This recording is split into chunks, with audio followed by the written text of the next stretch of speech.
The story you're about to hear is true. It's part of an active and ongoing federal investigation. If you have information that could help, contact your local FBI office or go to tips.fbi.gov. The following contains material which may be unsuitable for younger audiences. With me, it's a combination of things. It's not just about the sexual fantasies, and it's definitely not just about the money, and it's not just about the adrenaline, but it's all of those things together, and that's what I get out of it. Armed robberies, especially if it's like a small town. Remember the first one I did, I was freaked out, but then once I got in there and actually was doing it, I remember one of the ladies at the counter, she was about the same age as my mom, and just the look on her face, I still think about that. She couldn't believe it? Not just that, but she was just terrified, and I hadn't really done anything. It wasn't even like it wasn't that crazy of a robbery. It was just... Where was that at? That was a long time ago. At a certain point in our lives, we all learn about the things that make us, us. It's a voyage of self-discovery that has no ending, but it does have a beginning. For most of us, it's when we're in our teens. We explore, experiment, try on new personalities. See what fits. We all start somewhere, and that goes for serial killers too. In the case of Israel Keyes, that somewhere was in a remote part of Washington state. His childhood was one of extremes, of deprivation, of isolation, of otherness.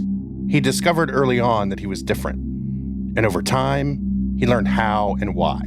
It was a darkness that didn't take very long to embrace. We're out to understand how far Israel Keyes' crimes actually went. And a crucial part of that is the story of his early life, the story of how he became one of the most unique serial killers in history.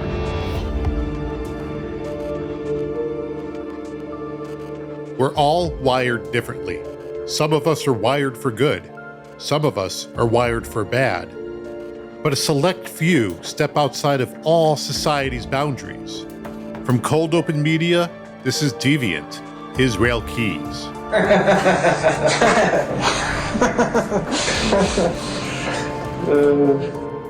Part 2. Welcome back. We're chasing the truth into the dark corners of what humans are capable of. I'm Andrew Iden. And I'm Dan Szematowicz. In episode 1, and if you haven't listened, go back and do that, we learned that on the spectrum of serial killers, Israel Keyes sat largely alone. His methods, they were meticulous. A serial sexual murderer who planned his crimes years in advance. That fact made him difficult to profile, and difficult to catch. Israel Keyes was aware of what he was, even from an early age. Since at a certain point he turned into what he was, what did his becoming look like? Israel Keyes is a 34-year-old Caucasian male. He was born in Cove, Utah on January 7th, 1978. His parents are Jeff and Heidi Keyes. His father died in 2000, and his mother is living in Texas. He has 6 sisters and 3 brothers, and Mr. Keyes is the second oldest in the family. Those are the words, but not the voice, of Dr. Ronald Resch. Not long after Israel's capture, authorities were getting the picture about the type of criminal they were holding, and they wanted a professional opinion. Enter Dr. Resch. We did ask him for an interview. He declined and referred us to this report that you're hearing. The notes he took, they really helped to fill in the picture of Keyes' early life. For example, although he was born in Utah, the family moved to eastern Washington when he was about 3 or 4 years old. The family lived in a remote wooded area outside of Colville, Washington. Colville is a town of nearly 5,000 people, just 40 miles from the Canadian border and 70 miles north of Spokane. Colville is remote, rural, and it's home to the Colville Reservation. He stated that they rented a house while his father built a cabin, but this took many years. He said for many years the house had no electricity, but later they got a generator. The family did not have a telephone, radio, television, or computer. He describes his parents as deeply religious, involved in various fundamental Christian groups. The family had little contact with others, except for a small religious group. That religious group was called the Ark, It's an organization that the Southern Poverty Law Center says is part of the Christian identity movement. What is the Christian identity movement? Well, it harbors some pretty extreme beliefs. It's rooted in white supremacy and, among other things, believes that Jewish people are the biological descendants of Satan. So yeah, as a kid, Israel had all that going on. I can't speak to specifically what happened in his home, what his upbringing was like, because identity families were very closed off and very secretive about what happened in their home. That's Desiree Smith. She attended the Ark, grew up in the Christian identity movement, and she knew the Keys family, Jeff, Heidi, and all the kids. His father was very extreme, and I spent my whole childhood traveling the country sometimes with my family and being around all kinds of different Christian identity groups, white power groups. But I would say his dad was up there in the more extreme category, no doubt. And he also seemed like kind of an angry guy. His temperament did not seem very good at all. Every interaction I had with him, he was just so crazy anti-government and incredibly self-righteous in his views of how things were. It was just actually pretty repulsive. That's John Smith. He and Desiree are married. He was also raised in the Christian identity community, attended the Ark, and like Desiree, has since left. They've both rejected those beliefs. This is the environment in which Israel Keys was raised and educated. His parents, Jeff and Heidi, chose to homeschool him rather than send him to public school with the other neighborhood kids. When he was 16, Mr. Keys built his own small cabin on the family land and lived by himself for a year or so until his parents found a gun cache he had hidden in the family home. The guns were stolen from neighbors' homes. He describes himself as fascinated with guns from the time he was 6 or 7. He would get magazines with photos of guns and claims he could identify various types of guns even before he had any guns in his collection. Now we get into Israel's teenage years. This is when his true nature really starts emerging. Israel Keys begins to awaken, realizing what he truly is. Desiree Smith. So I was 14, 15 years old when I met him. He would have been 17, somewhere in that age range. And he was very awkward, very aloof, all dressed in camo, a knife on his side. Not real appealing, I would say, to a teenage girl. He was strange. Awkwardness aside, Israel was definitely finding ways to entertain himself. The first silencer I made when I was 17 was for a .38 revolver that my grandpa gave me before he died. Did you make bombs? Nothing too exciting, but yeah, I would tinker around. I'm mostly just designing stuff. Were you breaching with explosives? Yeah, a couple times. I started doing that when I was, when I was like 14. It's the first time I blew a lock with a pipe bomb when I was about 14. Here we have the teenage Israel Keys, making silencers, carrying around knives. Oh yeah, and blowing things up. This was also a period when he crossed paths with two other members of the Christian identity movement, Shane and Chevy Kho. In extremist, anti-government, and white supremacy circles, the Kho brothers were pretty well known. Chevy's now serving 3 life sentences for murdering an entire family in Arkansas. And Shane has served time stemming from a lengthy string of violent crimes, all of it in the name of government extremism. Here's Desiree's husband, John, again. I can remember specifically when Desiree's family moved in, I befriended her older brother first, and we were hanging out doing a lot of different things. And all of a sudden, he was like bringing the younger Shane Kho into stuff, and Israel Keys was, doing stuff like going hiking, going camping, going firewood gathering, sometimes shooting out in the woods. All of a sudden, these other people would just show up, and it would be, well, where'd they come from? Well, yeah, I invited them. And they were always just a little weird. It was like, we were weird, obviously, but it's like they were like another layer of strange. Next level weird. From what we were. You would see Shane Kho and Israel Keys, they'd be hanging out with each other. It's like they were 2 peas in a pod, and then we'd try to include them into stuff, but it was like they never quite fit. What I would think back to and what disturbed me the most was when I was about 15, At the Ark, they had a community gathering that was supposed to be a fun thing for the young people. It was a box social, something that used to happen a long time ago. And the idea of a box social is that the teenage girls would put together these baskets or boxes that had a meal that they prepared, like a picnic basket or a box with a picnic inside. And then the young men would bid on the boxes and wouldn't know whose box was whose. And so you'd just bid on a box. And then you got to sit down and share the meal with the girl that put the box together. John and I were really good friends at the time. And I was thinking John was going to buy my box, but he didn't. And one of the other people that was there was Israel, who had been invited to attend. He was the one who bought my box. And so then I had to share the meal that I had prepared with him, sitting just across the table. And basically it was like a date. And you sat there and had a conversation and a meal together. And it was odd. He was odd. He was very uncomfortable to be around and to sit with. He kind of didn't put off the best vibe. He was kind of creepy and just very socially awkward, but not in like an endearing way, in a creepy way. So that was kind of a weird experience, and I was very disappointed that night because I thought someone else was going to be buying my box, someone that I would enjoy spending time with. Instead, I had this really weird, disappointing, semi-creepy experience with this boy. A serial killer. With this boy. Mr. Keyes said his father rejected him when he was a teenager because he did not believe in religion. He describes himself as a loner growing up. He said he had no close friends growing up, and he preferred to be by himself. And from Dr. Resch's raw notes, parents Mormon, then fundamental Christian, then Amish, more militant militia sort of church. That was church when he was a teenager. Crazy white people with guns. Dad got disenchanted when Waco happened. As far as I know about his background, he was completely raised in it from birth, the same way I was. Desiree is talking about Christian identity here. We did try to contact the Keyes family about all of this. They didn't respond. His family was probably even more extreme in their viewpoints, if possible. And I think that it was more that this was the worldview he was given, and taught, was one that was dehumanizing toward large sections of the world population. There are so many ingredients that go into the social fabric of Christian identity that it creates a perfect environment to not only attract, but to propagate people that hold those kind of psychopathic or non-empathetic belief systems. Yeah.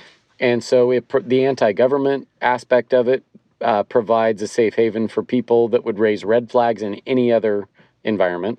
John Smith doesn't pretend to be a mental health expert, but he does speak from experience. He spent years inside this extreme environment, one that may have had a profound impact on shaping Israel. He stated that he has always been secretive and revealed very little of himself to others. He was careful to avoid situations in which his behavior might become known to others. For example, for a time he engaged in some delinquent acts with one of his sisters, but when she talked about it to other siblings, he quit involving her in his delinquent acts. Here's Israel Keyes again with a vivid example. I've known since I was 14 that there were things that I thought were normal and that were okay that nobody else seems to think are normal and okay. So that's when I just started being a loner, I guess. I got in trouble a few times around that age. People found out about some of the stuff I did, like my parents and parents of other kids who would hang out with me. They would find out about some of the stuff I did, and that's when I just started doing stuff by myself. There was one kid that I grew up with, and we used to break in houses together and mostly like kid stuff. But then there was a time when I think I shot something. I think it was a dog or a cat or something, and that was too much for him.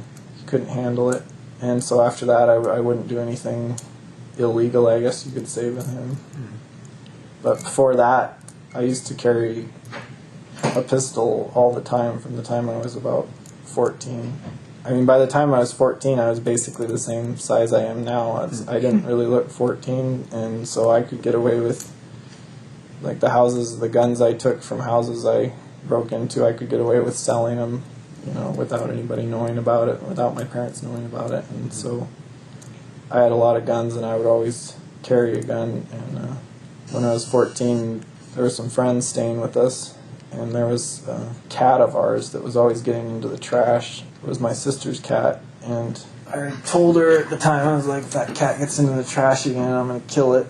And so there was this kid and some of his, I think maybe one of my sisters and one of his sisters. We all went up into the woods, and I had the cat with me. We're stopping here because what he describes next is horrible.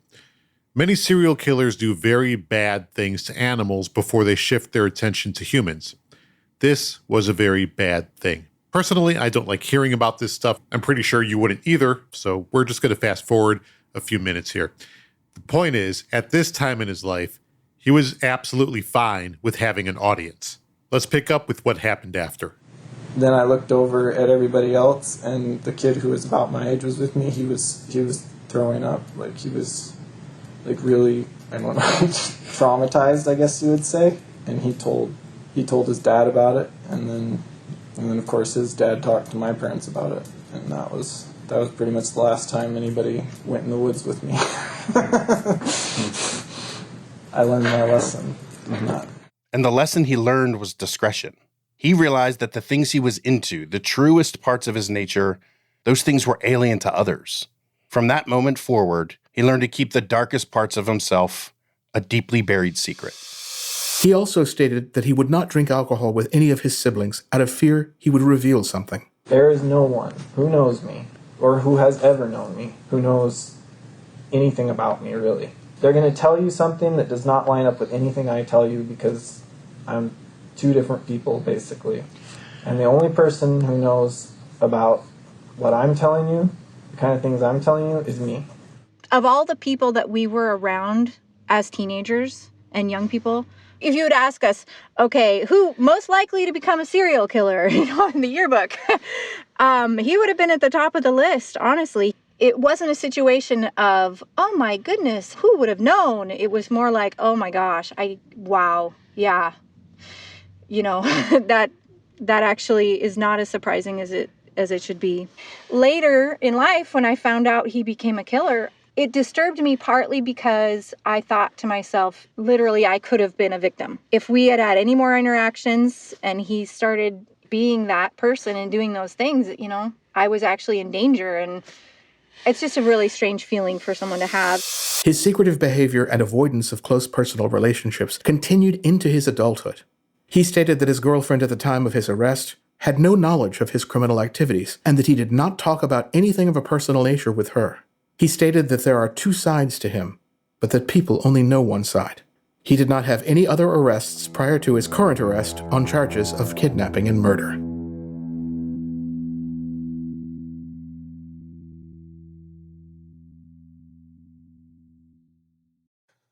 Look, Dan, you and I disagree on a lot of things, right? But we also agree on a lot of things. You like baseball. Right. We like a good whiskey. Yeah. Is that it? Oh, God, I hope not. But also, I think one of the things we both can agree on is that we love Quince. Look, there's a million places where you can get things on the internet. Yes. I mean, it's an endless black hole. But if you go to Quince, that endless black hole may stop. Because when I started shopping at Quince, I found some things I was like, this is exactly what I need. For instance, I just told my wife the other day, I said, we need a new chef's knife. I'm sifting through Quince, and I'm going through the clothes and the luggage, and I was like, wait, there's a great 8-inch chef's knife. And sure enough, I bought one, and it's fantastic. And I was thinking that I need a new bag for taking Gnocchi on walks. Gnocchi is our Great Dane. He's 150 pounds of pure sweetness. He's a little bit of a neighborhood celebrity. Anyway, when you walk a Great Dane, you need a lot of supplies. And sort of sling bag that I was using for him, a little chintzy. I prefer something higher quality, higher fashion. And I was like, maybe Quince has that. And that's when I ended up picking up the Revive nylon fold-over crossbody bag. And now I have all the space I need, and it looks great. And the best part about it is that it didn't cost me a lot. I was willing to pay more, but all Quince items are really priced 50 to 80% less than what you'd expect to pay for similar brands. Go to Quince. You're going to find something that you want or something you need, like I did. And you can go to quince.com/deviant for free shipping on your order and 365-day returns. That's QUINCE.com/deviant to get free shipping and 365-day returns. Quince.com/deviant. Deviant. We're looking at the early life of Israel Keyes, piecing together the elements that contributed to turning him into a monster. Part of that is trying to understand what was going on inside his mind. Well, Israel was curious about that too, and about other serial killers. Well, the first book I read was, I think it was called Mindhunter, and it was written by an FBI profiler. John Douglas, right? Yeah. I read that years and years ago, probably when I was 15 or 16 maybe. I was, somewhat disturbed by it just because, I don't know, it's always been that way. It felt like I was kind of reading about myself in a lot of those books. Mindhunter. Maybe you've read the book or watched the Netflix series. And if you haven't, you should. But it was written by one of the founders of the FBI's Behavioral Analysis Unit, the BAU, the profilers. They're the people who have dedicated their lives to understanding the worst humans among us. And as we're talking about one of the worst humans among us, it only makes sense that we get a profiler's take on Keyes. How did he become what he became? Mary Ellen O'Toole was an FBI agent for 28 years, spending more than half of that in the BAU. She's worked some of the biggest cases, the Unabomber, the Green River Killer. She knows and understands killers. That includes Israel Keyes. If you know a little bit about Israel Keyes and how he was raised on the land in a cabin without water and electricity, there probably was a philosophy in the household that we have to prepare for doomsday or prepare for an event where we do have to live off the land. And so we will stockpile food. We'll make sure that we have things ready to go if we need that. And if that's how he grew up and that's what his thinking was, it was interesting that he might have blended it into his criminal behavior. Well, it's kind of like always being prepared. And, every time you read about Keyes, there's this description of him as being kind of the most meticulous serial killer you've never heard of.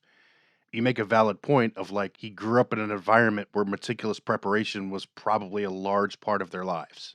Yes, and it was normalized behavior. I mean, a lot of people do that. They prepare for what they're concerned could happen, next year or a year from now. And from all indications, Israel enjoyed that lifestyle, enjoyed being in the woods, living in the woods, going out to the water and fishing and hiking. And that was part of how he was raised. And he incorporated that, what he learned, the outdoors person in him, he incorporated that into his murders. As you heard earlier, Keyes liked to blow things up. That brand of chaos extended into something that's often an early indicator of criminal behavior: fire.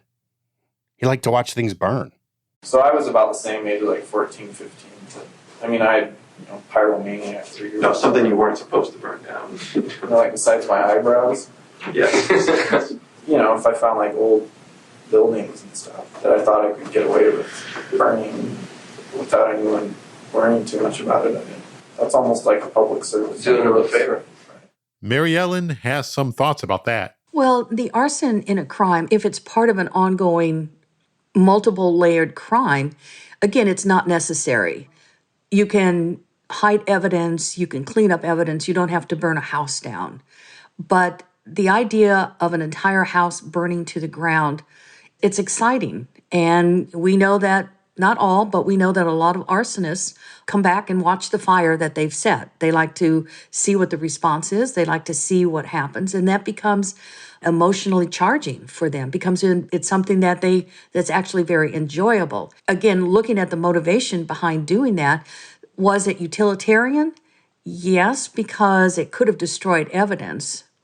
You can destroy evidence in other ways, but what did it service other needs? So you look at the needs that are being serviced by the offender. You've got biological needs, emotional needs, and psychological needs. It's important, again, when you analyze a case, you look to say, why in the heck would they do that? They have to spend extra time there. When you spend extra time in a crime scene, you shed forensic evidence when other people could see you. So there's reasons not to do it, but he still did it. And in fact, he's sort of considered a pretty good arsonist in his day. So he clearly liked to set fires, and we probably don't know the full extent of the fire setting that he was engaged in. How old were you when you first burned something down? Well, I depends what you count. No, the first thing I burned down was a trailer. Did you ever use fire to cover up a crime? Well, yeah. Burn houses up with bodies in them? For nearly a minute, Israel Keyes and investigators sit silently. Keyes, he's presumably thinking. Investigators are waiting for something. Maybe he's going to admit something. Maybe he's going to deny something. And then, just as it feels, you can feel it, like Keyes is about to say something, one of the U.S. attorneys in the room speaks first. Definitely thinking about something. Well, This is not going to share with us. Let's change the subject. You're not going to share with us. Is that what it was? Yeah. What's going on around town? The tension breaks. The subject immediately changes. He did say that his behavior, indirectly, he said his behavior started at half the age he was at the time that he was arrested, which would put him at about 15 or 16 years of age. And I think that's really important for us to understand, because even all these years later, working in law enforcement for almost 40 years, I still see the general public thinking that this kind of behavior is kind of a snap behavior. In other words, you wake up one morning and you decide, I think I'm going to go out to murder people. I think that sounds kind of cool. It is a long time in evolving. It's a long time in getting to the point where you can be successful at it. And so I think understanding that this developmental process can actually starts when the person is actually very small and evolves over a period of time. So I think that's an important lesson. If he puts himself at maybe 15, 16 years of age, that probably was fairly true. But what was he doing? Was he doing the burglaries at that time? Was he just doing the arsons? At what point was he going after the victims that he was murdering? So that becomes really important. It's important because it helps give us a starting point. If Israel Keyes followed the typical progression of a budding serial killer, and in many ways it looks like he did, we could make an educated guess as to when he started victimizing people. And that can help us figure out his actual number of victims. The big question we're trying to answer here is, just how far did Israel Keyes go? And a big part of that is finding out when his crimes against people started. When did he start moving to that new level? Was it during this early part of his life? As we're about to find out, the answer is yes. Well, we think so at least.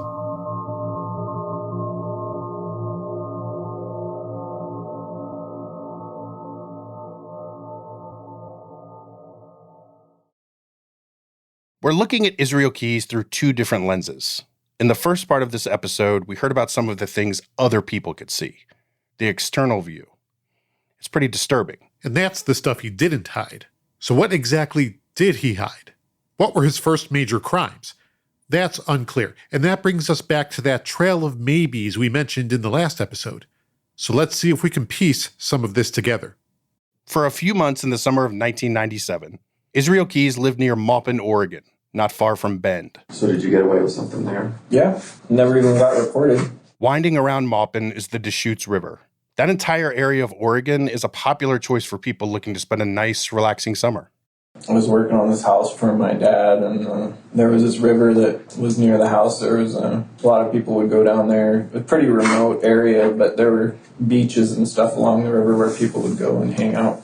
And that's what gave me the idea, I guess. There would be people hanging out on the beach, younger girls in their swimsuits and stuff. And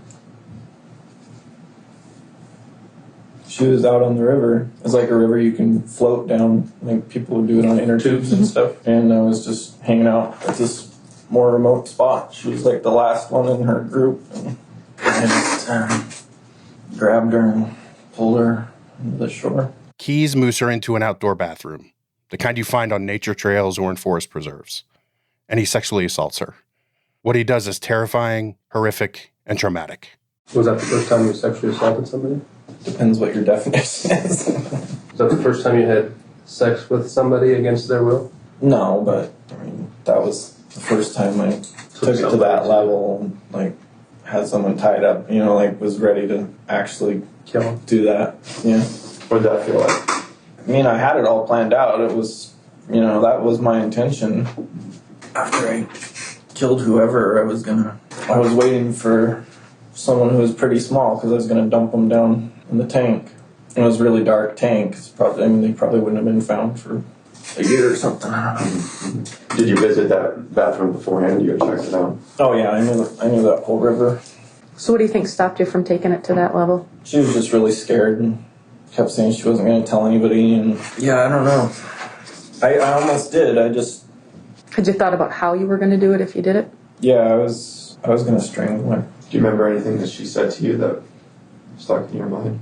I mean, I knew what she was doing. She was trying to make it seem like it wasn't a big deal and like she was okay with it. And I mean, she was pretty smart because it worked. Kind of put me more at ease, and things never got really violent like they could have if she had been fighting me or something. Did you know that then, or do you know that now in hindsight? No, I knew what she was doing at the time. I knew, she was, saying, "Oh, you're a good-looking guy. Why are you, you don't have to do this. Probably would have even gone out with you and all this stuff." And like I just kept telling her to shut up, and she wouldn't. She wouldn't. She just kept talking to me. She was able to personalize it or something to where you... Yeah. The main thing is I just lost my nerve right at the end. I mean, that never stopped me after that. One of the important takeaways here is that Israel Keyes decides to stop short of committing murder. This decision sticks with him for life. For years after that, I kept telling myself I should have killed her and really beat myself up about that. Kind of felt like I screwed up. To me at the time, that was a big deal. Like the whole thing that happened on the Deschutes. That was a big deal, and so I was really paranoid after that. I was convinced that... I don't remember if I was worried about DNA at the time, but I was convinced that, there was some big investigation trying to find out who had done this. When in reality, 20/20 hindsight now, I go, no, maybe she never even told anybody. I don't know. Remember Special Agent Jolene Godin from the last episode? We asked her if the FBI was ever able to verify this story. No, we tried. We did put out press releases related to what he described that happened. The young girl that would have been when he was 18 or 19, so 1996 or 1997 along the Deschutes River. We did put out press releases in the area trying to identify who that girl might be, and we never did have anybody come forward. He was very believable, though, in his description of what happened, so I have no doubt to believe that happened. So is he actually telling the truth here? We already know he's told the truth about some of the crimes he committed not long before he was arrested. We heard about some of that in the last episode. And this is the central mystery of Israel Keyes. The hints he drops, the stories he tells. Can we trust what he's saying about these early crimes? About any crimes? No. Long answer is no. Short answer is no. FBI profiler Mary Ellen O'Toole. So what the FBI does and what the police were doing, the homicide detectives that were doing, you have to do the interview. And you have to spend hours letting them talk about what they did.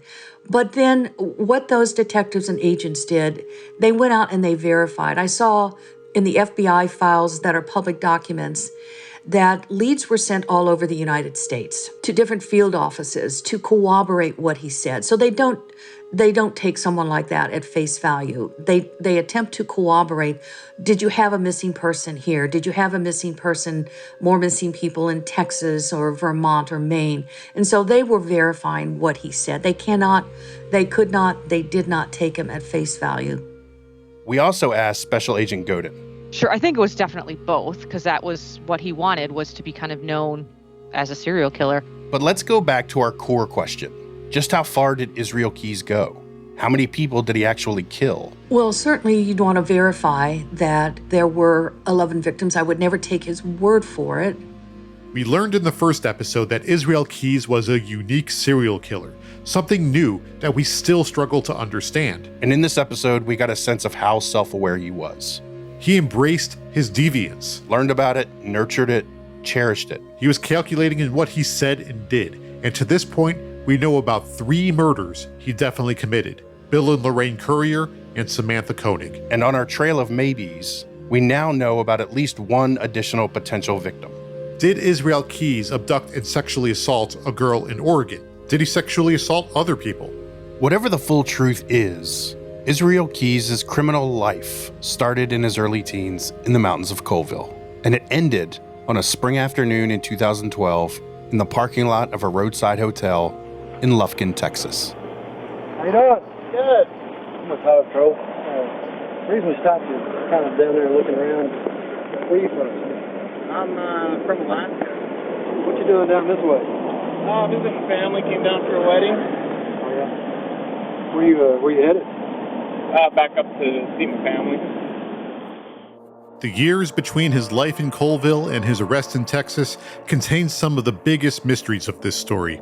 They're murky, but you could only really hope to untangle that in-between time and get some understanding if you know how Keyes was finally stopped. And the story of how police got to that ending, the parking lot in Lufkin, it's like a movie. It's a cross-country chase. We mobilized at least 60 officers from local, state, feds, DEA, the railroad, anybody that had a spare body, and then ultimately that the card was used in Lordsburg, New Mexico. A cross-country chase combined with a horror film. And it wasn't until the ransom note and the photo was found and the message was sent over the cell phone that we actually got our first lead from the night she was taken. In the next episode of Deviant, the meticulous killer that for years had moved like a shark under the water would finally come to the surface.